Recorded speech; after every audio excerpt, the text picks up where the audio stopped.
말씀은 에스겔서 47장입니다.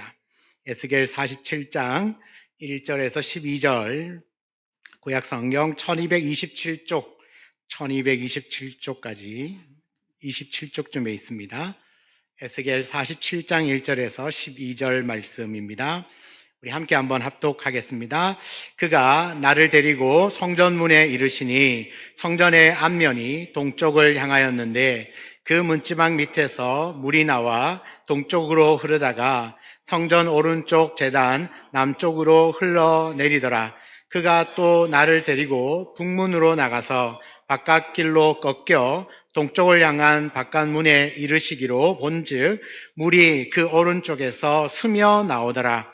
그 사람이 손에 줄을 잡고 동쪽으로 나아가며 천척을 청량한 후에 내게 그 물을 건너게 하시니 물이 발목에 오르더니 다시 천척을 청량하고 내게 물을 건너게 하시니 물이 무릎에 오르고 다시 천척을 청량하고 내게 물을 건너게 하시니 물이 허리에 오르고 다시 천척을 청량하시니 물이 내게 건너지 못할 강이 된지라. 그 물이 가득하여 헤엄칠 만한 물이요 사람이 능히 건너지 못할 강이더라. 그가 내게 이르시되 인자야 내가 이것을 보았느냐 하시고 나를 인도하여 강가로 돌아가게 하시기로 내가 돌아가니 강 좌우편에 나무가 심이 많더라. 그가 내게 이르시되 이 물이 동쪽으로 향하여 흘러 아라바로 내려가서 바다에 이르리니 이 흘러내리는 물로 그 바다의 물이 되살아나리라. 이 강물이 이르는 곳마다 번성하는 모든 생물이 살고 또 고기가 심히 많으리니 이 물이 흘러 들어가므로 바닷물이 되살아나겠고 이 강이 이르는 각처에 모든 것이 살 것이며 또 강가에 어부가 설 것이니 엔게디에서부터 에네글라임까지 그물 치는 곳이 될 것이라. 그 고기가 각기 종류를 따라 큰 바다의 고기같이 심이 많으려니와 그 진펄과 개펄은 되살아나지 못하고 소금 땅이 될 것이며 강 좌우 강하에는 각종 먹을 과실나무가 자라서 그 잎이 시들지 아니하며 열매가 끊이지 아니하고 달마다 새 열매를 맺으리니 그 물이 성소를 통하여 나옴이라. 그 열매는 먹을 만하고 그 잎사귀는 약재료가 되리라. 아멘. 우리 예수 우리 왕이여 찬양하겠습니다. 우리 마음을 다하여서 예배 받으시는 우리 주님께 찬양하겠습니다. 예수 우리 왕이여 이곳에 오소서 보좌로 주여 임하사 찬양을 받아 주소서.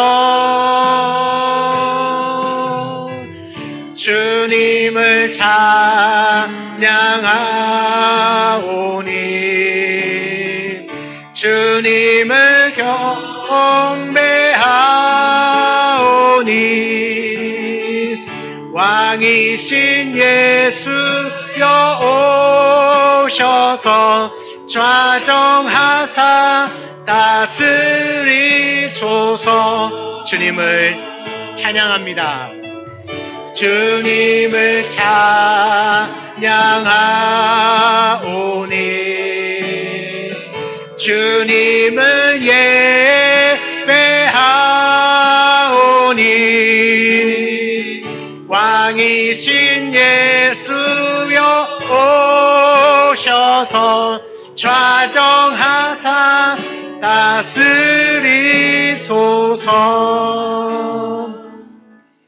아멘. 오늘 이 에스겔의 말씀을 가지고 물이 닿는 곳마다 되살아나리라, 물이 닿는 곳마다 되살아나리라 제목으로 말씀을 함께 나누겠습니다. 여러분, 우리는 2주간 동안 에스겔서의 말씀을 읽으셨습니다. 다 읽으셨죠? 예. 읽으시다 보면 에스겔서 1장부터 39장까지 매 장마다 반복되는 문구가 있습니다. 그게 뭐냐면 여호와의 말씀이 내게 임하여 이르시되, 계속 반복합니다. 말씀을 시작할 때마다 여호와의 말씀이 내게 임하여 이르시되, 그 말씀을 마칠 때가 되면 주 여호와의 말씀이니라, 그렇게 마칩니다. 이제 읽어보신 분들 떠오르시죠? 여호와의 말씀이 내게 임하여 이르시되, 마칠 때는 주 여호와의 말씀이니라. 왜 계속 반복할까요? 이 말씀과 환상이 하나님으로부터 왔다는 것을 분명하게 드러내기 위해서입니다. 그리고 40장부터는 분위기가 완전히 전환이 됩니다. 40장부터는 미래에 대한 소망을 가득 담은 이 에스겔의 메시지, 하나님의 새로운 예언이 주어지는데요. 이 예언 또한 40장 1절에 보면 정확하게 이렇게 기록합니다. 언제 이 말씀을 주셨냐 하면 포로로 잡혀온 지 25년, 예루살렘이 함락된 지 14년이 되던 해 첫째 달 열째 날이라고 기록합니다. 그러니까 이 계시를, 이 환상을 주신 연도와 달과 날을 정확하게 기록하고 있습니다. 그리고 1절 하반절에 보면 그날에 여호와의 권능이 내게 임하여 나를 데리고 이스라엘 땅으로 가시되라고 말하죠. 그러니까 여호와의 권능이 에스겔을 데리고 이스라엘 땅으로 가셨던 그 환상을 보여주셨던 날이 언제입니까? 포로로 잡혀간 지 25년, 예루살렘이 함락된 지 14년. 예루살렘이 언제 함락이 됐냐면 586년, 어떤 학자는 587년, 그러니까 거기로부터 빼기 14를 하면 573년 정도 됩니다. 573년 정도 됩니다. 그 해 첫째 달 1월 열째 일 10일, 그날 하나님 주신 환상입니다. 왜 이렇게 정확하게 날짜를 기록할까요? 이 말씀과 환상도 하나님께로부터 왔다. 나는 그저 하나님의 계시를 받은 자일 뿐임을 나타내고 있습니다. 그래서 이 40장부터 미래에 대한 소망, 밝은 소망을 예언하시는데, 그 첫 번째 예언의 모습이 뭐냐 하면, 환상을 보여주신 환상이 뭐냐 하면, 그 이스라엘 땅으로 데리고 가셨죠? 나를 데리고 가셨습니다. 그리고는 성읍 형상, 성읍 형상 같은 것을 보았다라고 말합니다.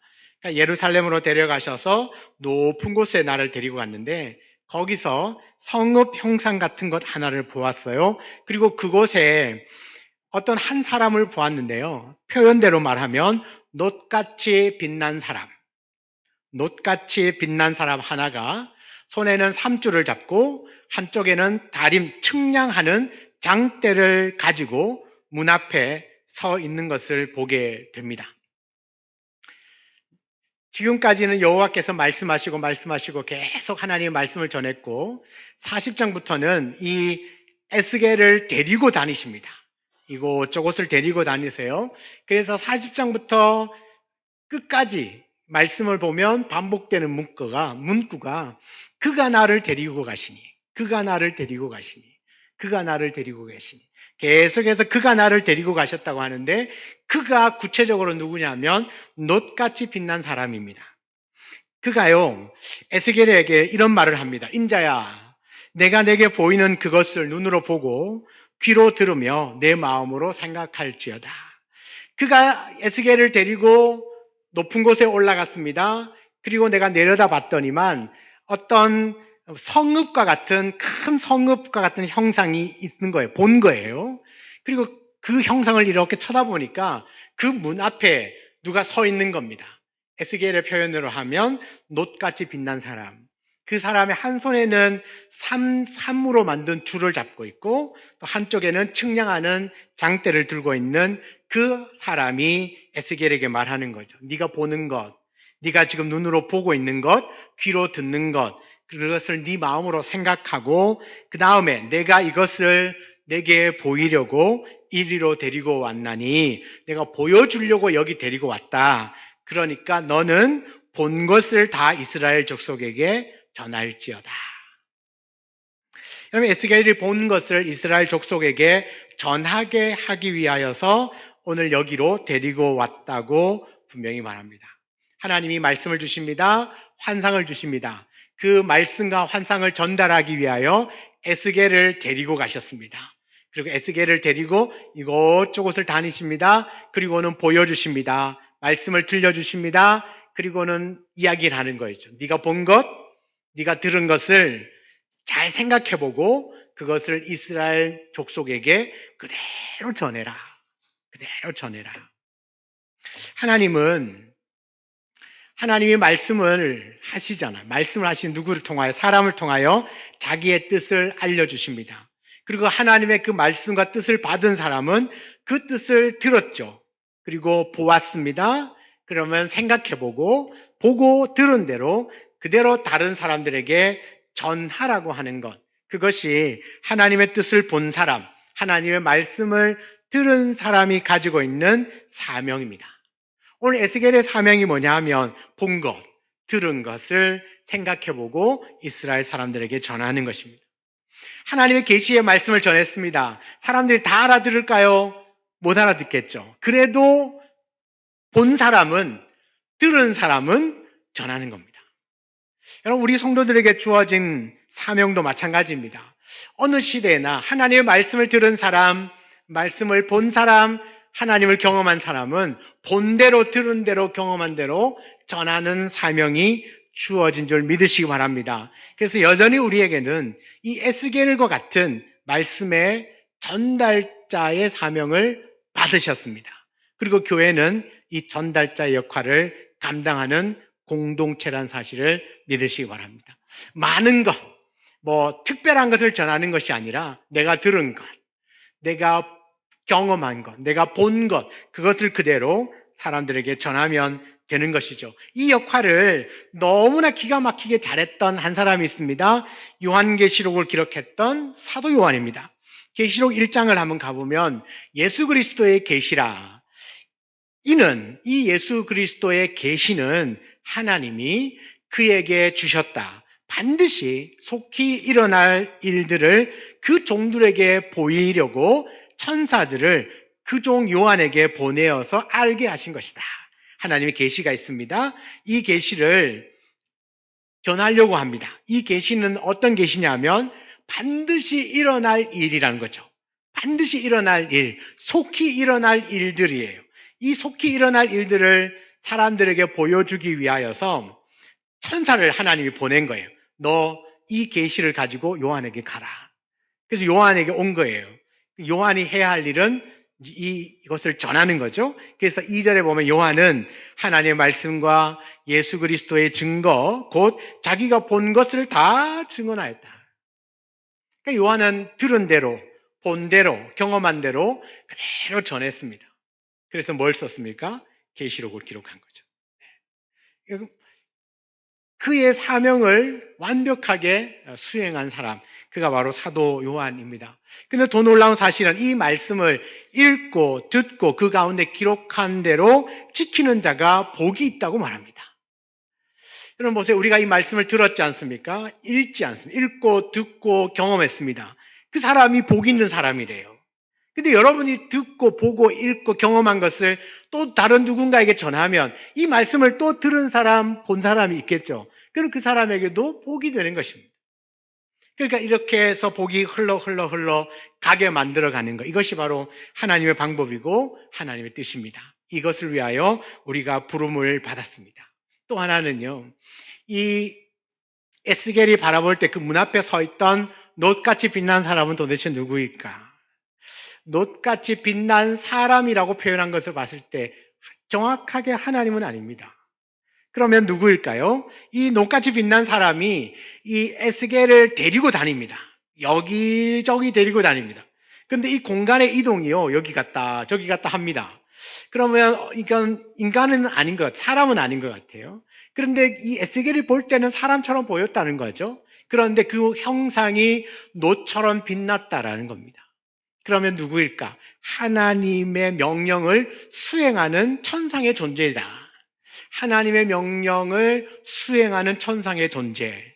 누가 있습니까? 쉽게 이야기하면 천사들이 있겠죠. 천사들. 천사들도 하나님이 지으신 피조물인 건 아시죠? 천사도 하나님 만든 피조물이거든요. 천사의 역할 첫 번째는 하나님의 말씀을 수행하는 것. 두 번째는 인간을 도우라고.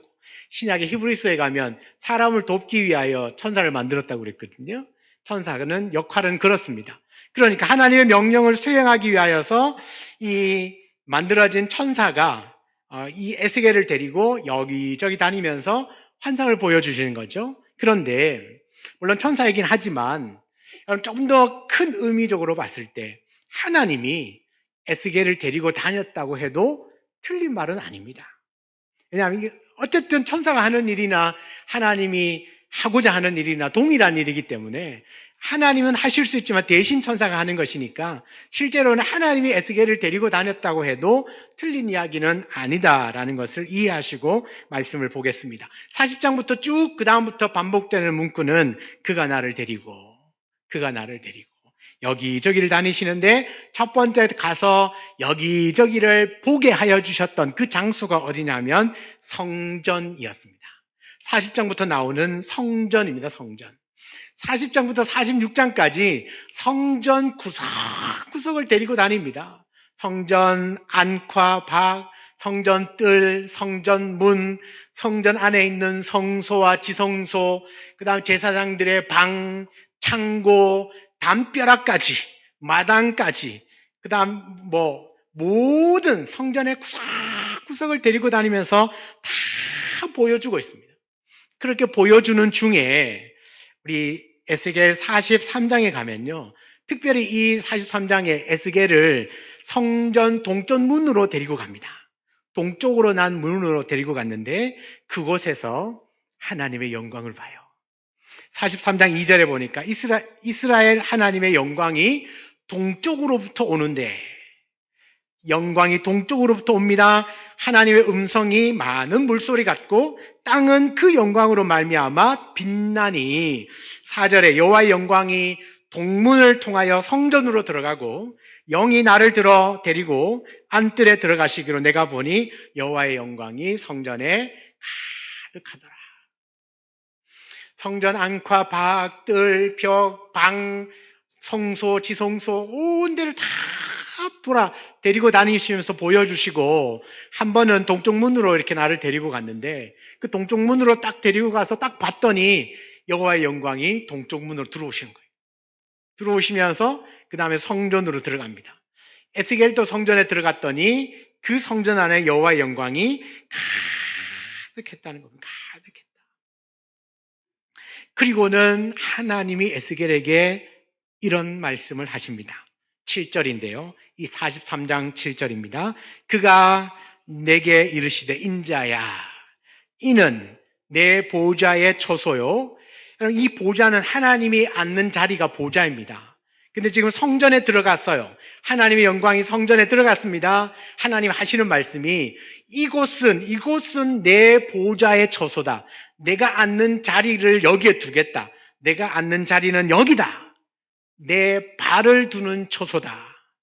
내 발을 두는, 여러분 신발을 벗고 편안하게 들어가는 곳이 어디입니까? 집. 그 집에 들어갈 때 신발 신고 안 들어가시죠? 물론 동남아 가면 신발 벗고 신고 들어가는데 우리나라에서는 주로 안 신고 들어가죠. 왜 신발을 벗습니까? 여기는 내 집이고 내가 쉴 곳이고 내 안식처이기 때문에. 그러니까 하나님이 성전에 들어가셨습니다. 하시는 말씀이 여기는 내가 앉는 내 보좌가 있는 곳, 내가 앉는 자리가 있는 곳이고, 이곳은 내 발을 두는 곳, 나의 안식처고, 또 내가 여기에서 내 집이고, 세 번째는요, 이스라엘 족속 가운데에 영원히 있을 곳이다. 이곳은 영원한 나의 처소다. 나는 여기에 영원토록 거하겠다고 말씀합니다. 여기가 어디죠? 성전입니다. 이 말씀을 기억하고 그 다음 말씀으로 가셔야 됩니다. 이 성전에 여호와의 영광이 들어왔습니다.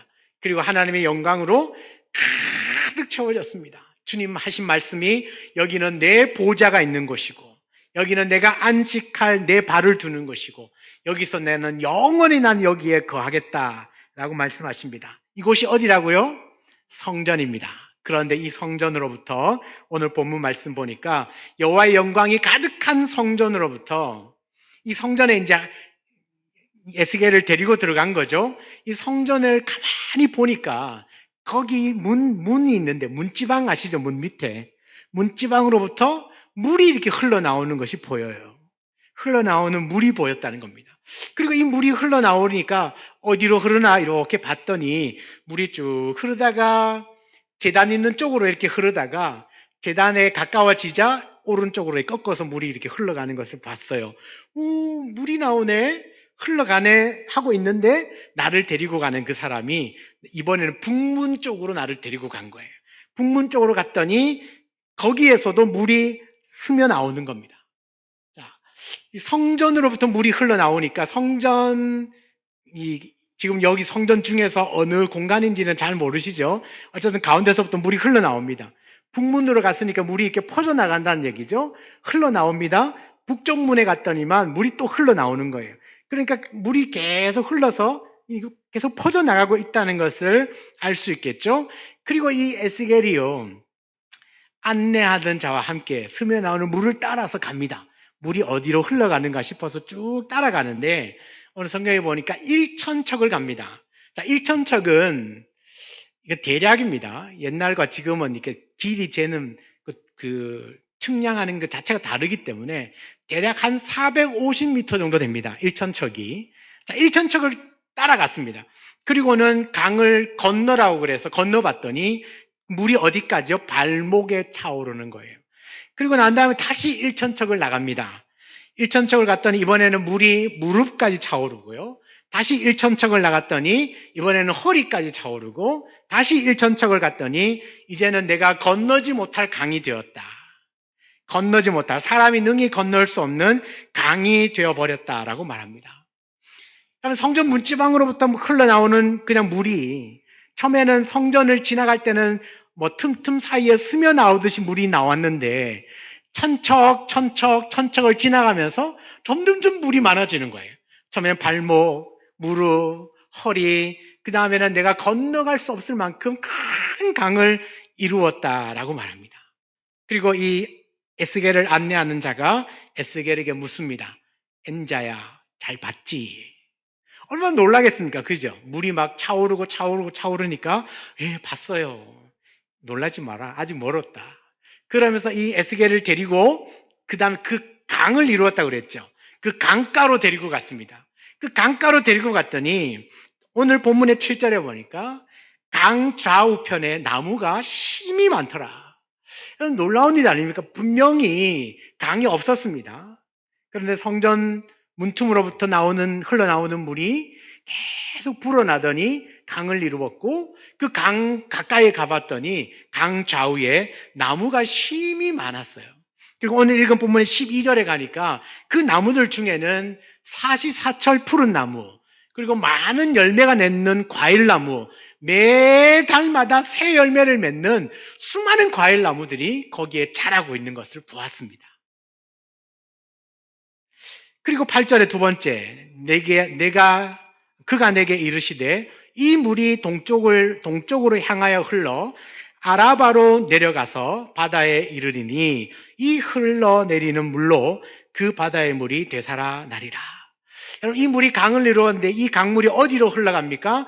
아라바로 내려갑니다. 아마 이 아라바는요, 요단강인 것 같아요. 요단강. 여러분, 요단강. 이스라엘의 지형은 이렇습니다. 제일 북쪽에 갈릴리 호수가 있습니다. 갈릴리 호수가 있고요. 여기에서부터 남쪽으로 강이 하나 흘러내려갑니다. 요단강이 흘러내려갑니다. 그 요단강의 끝자락에 가면 사해바다가 있습니다. 이 사해바다는 물이 이제 더 이상 나갈 틈이 없기 때문에 고여 있습니다.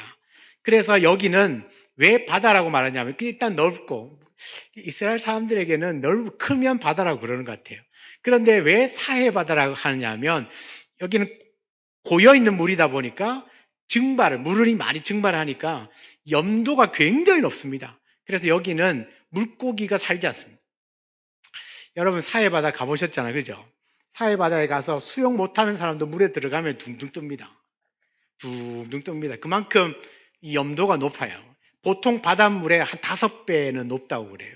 그래서 거기는 생물이 살 수 없는, 물고기가 살 수 없는 바다, 그래서 사해바다라고 명명을 하는데, 오늘 이 물이요, 일단 아라바로 흘러갑니다.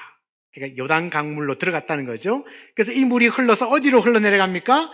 바다에 이르렀다는 거죠. 그 바다는 사해바다를 의미합니다. 자, 바다에 이르렀는데 이 흘러내리는 물로 그 바다의 물이 살아난 거예요. 그리고 성경에 보니까 물고기들이 많이 잡힌다고 그럽니다.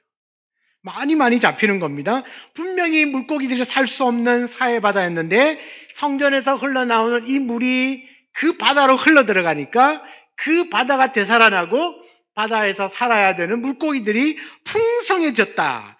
9절입니다. 9절 같이 읽습니다. 이 강물이 이르는 곳마다 번성하는 모든 생물이 살고 또 고기가 심히 많으리니 이 물이 흘러 들어가므로 바닷물이 되살아나겠고 이 강이 이르는 각처에 모든 것이 살 것이며. 아멘, 아멘. 여러분, 이 강물이 이르는 곳마다 모든 생물이 번성하고 살게 될 것이라고 말합니다. 죽은 바다도 다시 살려서 그 바다의 고기가 풍성해지도록 만들어 간다는 거죠. 그런데 참으로 귀하고 놀라운 사실은 오늘 11절 말씀에 보면 바다가 되살아나서 고기가 살 정도면 사해바다의 본질을 잃어버린 거잖아요. 그런데 진펄과 갯벌은 되살아나지 않았다고 그랬거든요. 이 진펄과 갯벌이 뭐냐 하면 이 사해는 염도가 높다고 그랬죠. 그래서 여기서 나는 소금은 세계적으로 굉장히 값비싼 소금입니다. 그런데 물은 되살아났지만 그 사해바다에서 생산해내는 양질의 소금은 그대로 두었다는 뜻입니다. 그러니까 그 바다는 되살려놓고 그 바다로부터 나오는 유익은 그대로 놔두었다. 만약에 그 사해바다의 염도까지, 그러니까 염분까지 소금을 더 이상 생산하지 못할 것만큼 해버렸으면 어쩌면 기능을 상실하는 것 같을 텐데, 다시 하나님 원래 좋은 유익은 그대로 남겨두시고 죽었던 것은 다시 살려주시는 그런 역사가 일어났다라는 겁니다. 어떻게 되었을 때? 이 강물이 그 바다에 흘러 들어갔을 때. 그럼 이 강물의 시작은 어디로부터 시작했습니까? 성전으로부터 시작했습니다.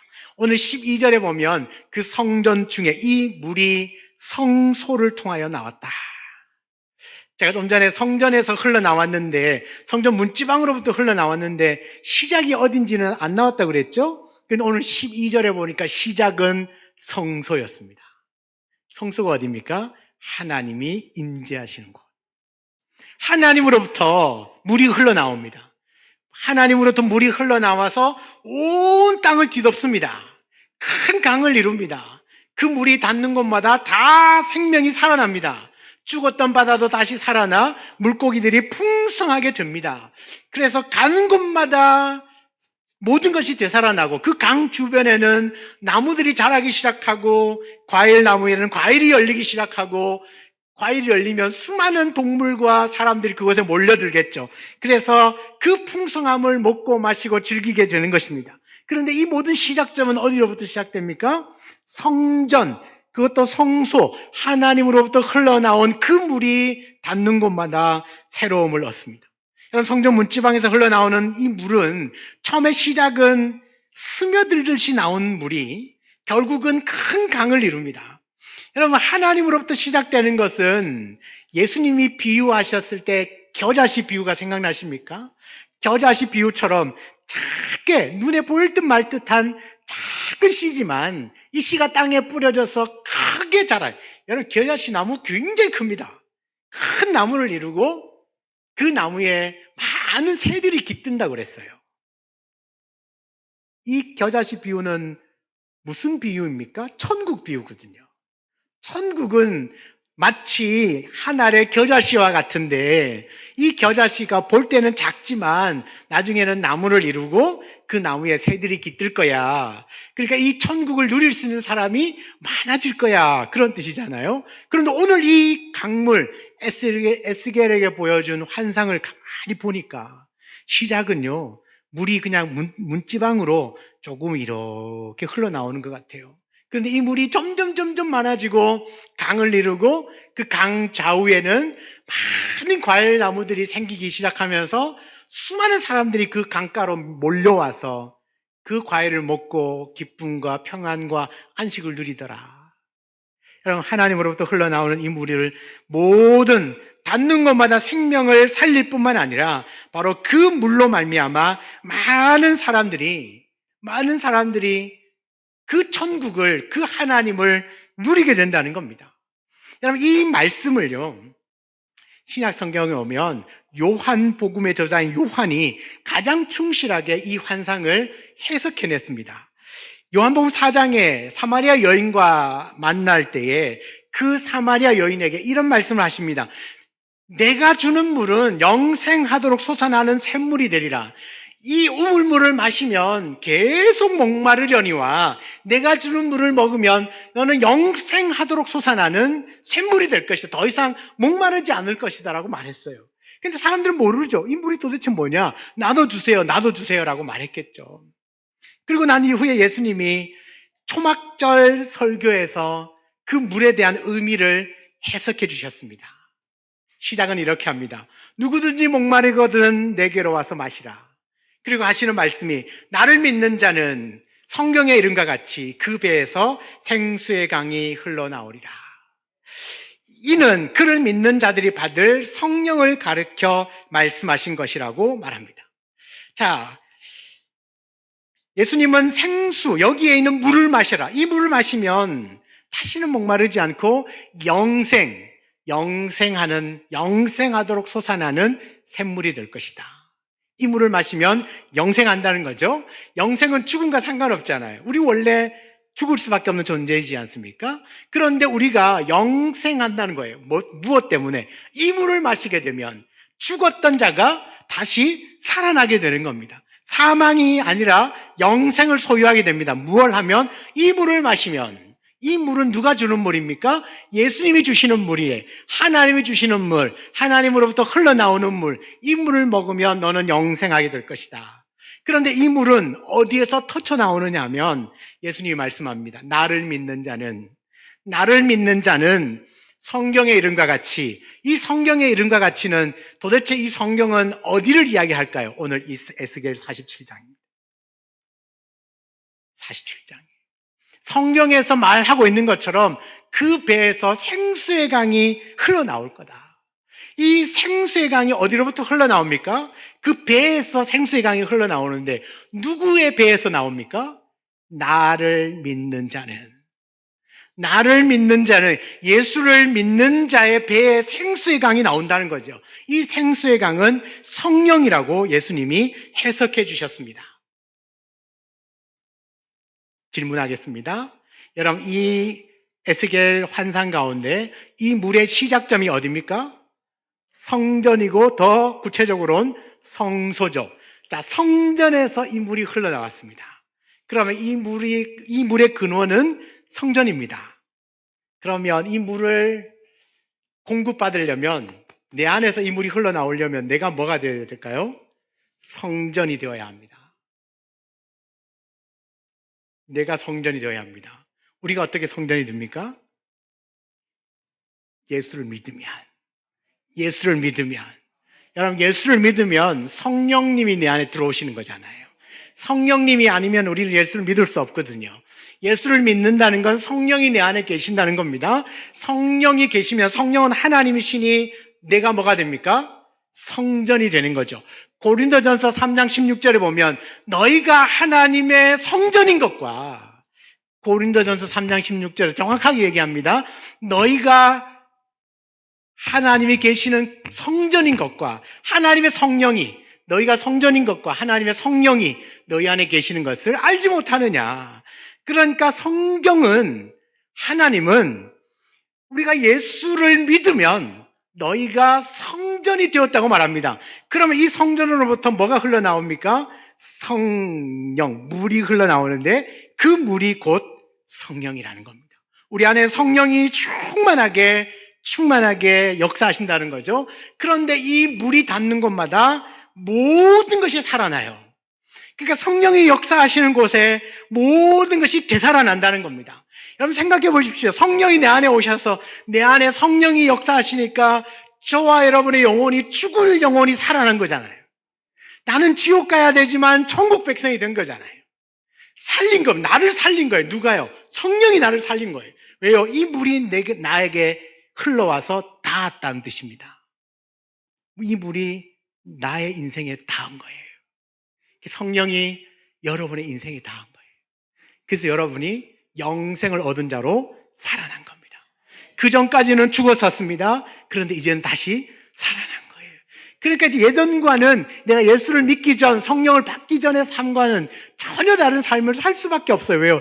그전에는 모든 게 희망이 없어요. 답답해요. 억울하고요. 막 짜증나고 힘들어. 복잡하지만 물이 흘러와서 나에게 닿은 거예요.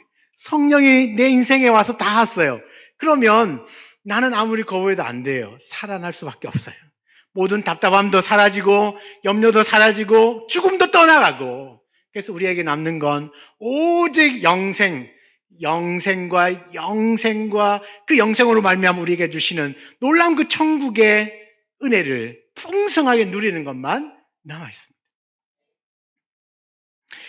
이 성령이 임하는 곳에, 생명수가 흘러가는 곳에 모든 것이 되살아나는 것처럼, 여러분 이 생명수가 우리의 가정에 흘러와서 닿으면, 여러분의 자녀들에게 흘러가서 닿으면, 우리의 직장에, 이 나라와 이 민족에, 우리 교회에 흘러와서 닿으면 여러분 전혀 다른 가정이 되고 전혀 다른 교회가 되고 이 나라와 이 민족이 될 줄 믿습니다. 이 물은 흘러가서 전 세계 열방을 향하여 흘러가게 될 것이고 연 세계를 뒤덮을 것입니다. 그러면 그 성령의 역사로 말미암아 모든 것이 되살아나죠.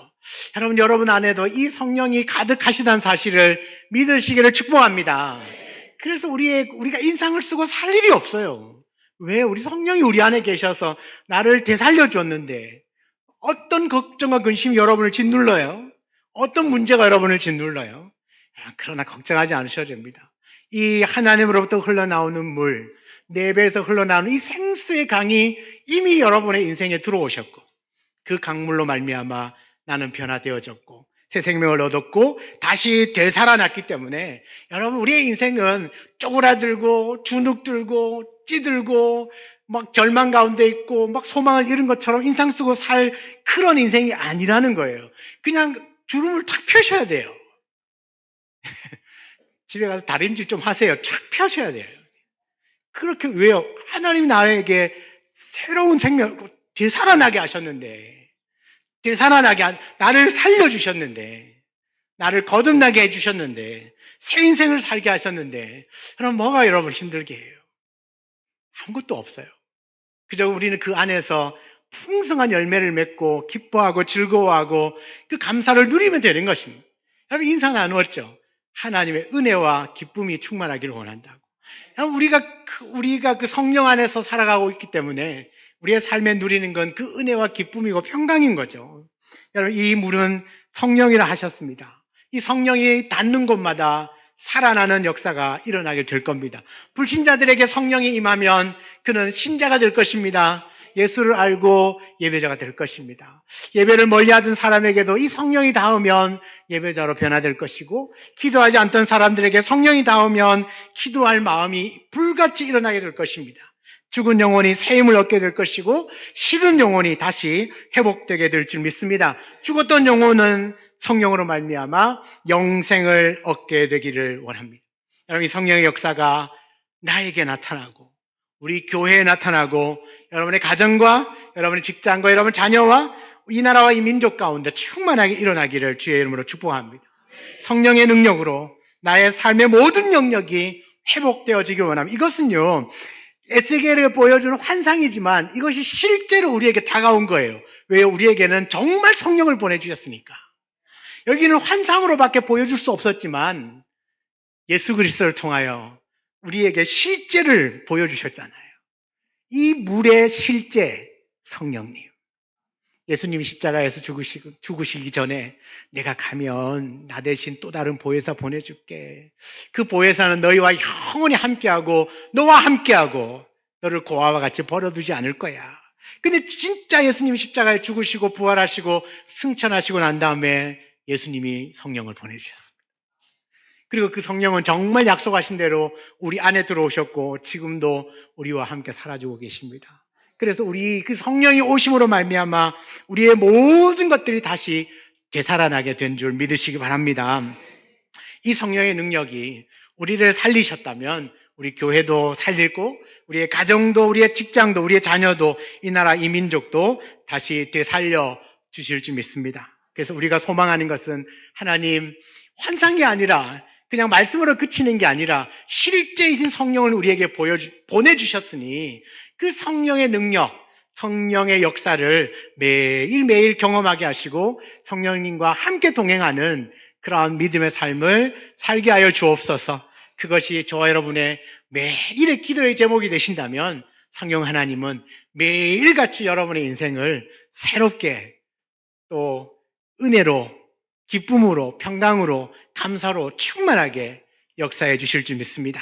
우리가 그 같은 은혜가 저와 여러분에게 충만하게 있기를 주의 이름으로 축원합니다. 아멘. 우리 같이 한번 주신 말씀